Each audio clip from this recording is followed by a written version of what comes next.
평생을 바쳐서 정말 애지중지 키운 회사가 있잖아요. 그런데 그 회사를 자녀에게 물려주는 그 과정이 바로 그 회사를 파괴하는 길이 될 수 있다면 어떨 것 같으세요? 오늘은요, 수많은 경영자들이 자신도 모르게 빠지는 이 치명적인 세금 함정, 그리고 그 재앙을 어떻게 피할 수 있는지 실제 180억 원 가치의 기업 사례를 가지고 아주 샅샅이 파헤쳐 보겠습니다. 네, 바로 이 질문이 오늘 우리가 마주해야 할 아주 냉혹한 현실입니다. 대부분 가업 승계라고 하면 그냥 재산을 넘겨주는 정도로 간단하게 생각하시는데요. 사실 그 뒤에는 회사의 존립 자체를 위협할 수 있는 어마어마한 위험이 도사리고 있거든요. 오늘 우리가 들여다볼 실제 사례의 중심에는 바로 이 숫자, 180억 원이 있습니다. 한 창업주가 정말 평생을 바쳐서 피와 땀으로 쌓아 올린 정말 소중한 결실이죠. 하지만 이 엄청난 가치 뒤에는요, 언제 터질지 모르는 세금이라는 시한폭탄이 숨겨져 있었습니다. 정말 잘못된 선택 한 번에 이 모든 게 그냥 물거품이 될 수도 있는 그런 아슬아슬한 상황이었던 거죠. 그래서 오늘 이 시간에는요, 이 시한폭탄을 어떻게 하면 아주 안전하게 해체할 수 있는지 그 과정을 하나하나 단계별로 명확하게 보여드리려고 합니다. 문제가 뭔지 정확히 보고 완벽한 해결책은 뭔지, 그리고 그 결과는 어떤지 저랑 같이 한번 따라가 보시죠. 자, 그럼 본격적으로 이 문제 속으로 한번 들어가 볼까요? 이 180억 원짜리 회사가 처음 마주했던 가장 크고 또 가장 첫 번째 문제는 대체 뭐였을까요?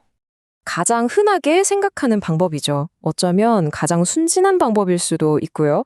그냥 깔끔하게 주식을 증여하는 거요. 되게 투명하고 정직해 보이잖아요? 하지만 바로 이 선택이 모든 재앙의 시작이 될 수 있습니다. 이 그래프가 그 끔찍한 결과를 아주 명확하게 보여주고 있어요.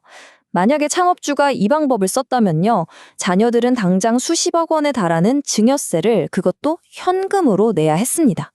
아니, 이제 막 회사를 물려받은 자녀에게 그만한 현금이 어디 있겠어요, 그쵸? 결국 세금을 내기 위해서 방금 물려받은 그 소중한 회사 주식을 다른 데다 팔아야 하는 정말 최악의 상황에 놓이게 되는 겁니다. 자, 그럼 다음 단계로 한번 가볼게요. 상황이 어떻게 더 나빠질 수 있는지 한번 보시죠. 나는 좀 똑똑하니까 하면서 세금을 아껴보려는 여러 시도들이 왜 오히려 더 큰 재앙을 불러오는지 그 이유를 알려드릴게요. 이 슬라이드가 정말 흥미로운데요. 사업주분들이 흔히 저지르는 4가지 치명적인 실수를 딱 요약해놨어요. 회사 돈으로 내 주식을 사게 한다거나, 자녀한테 주식을 싸게 판다거나, 아니면 서류상 회사를 만드는 것 같은 이런 어설픈 절세 지식은요, 국세청의 그 촘촘한 그물망을 절대로 피할 수가 없습니다. 특히 이 주식을 싸게 파는 실수를 한번 자세히 들여다볼게요. 이게 정말 좋은 뜻으로 한 행동인데 최악의 결과를 낳거든요.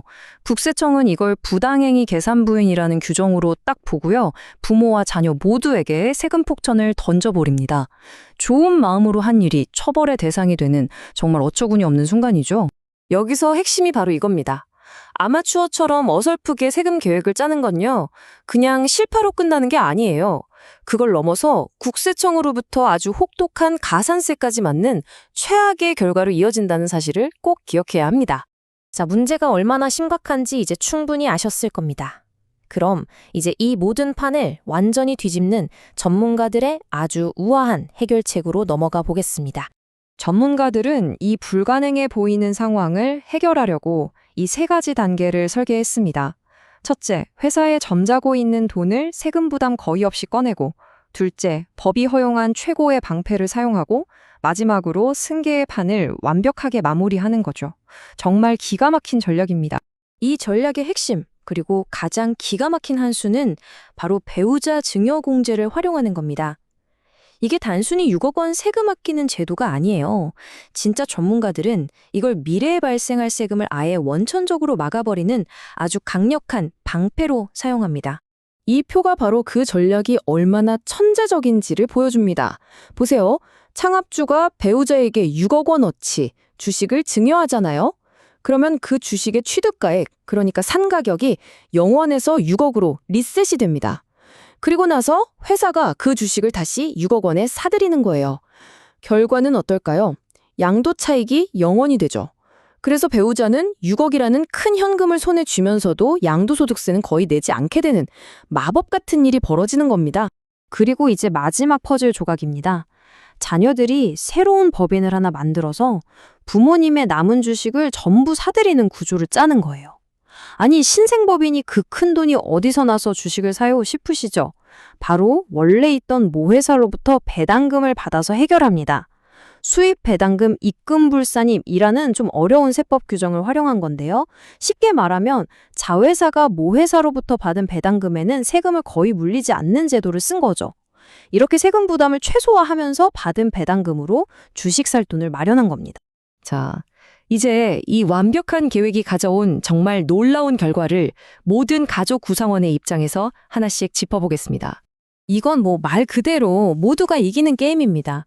창업주는 안정적인 노후 자금을 확보했고요. 배우자는 세금 거의 없는 현금을 받았죠. 자녀들은 개인 빚 하나 없이 회사를 온전히 물려받았습니다.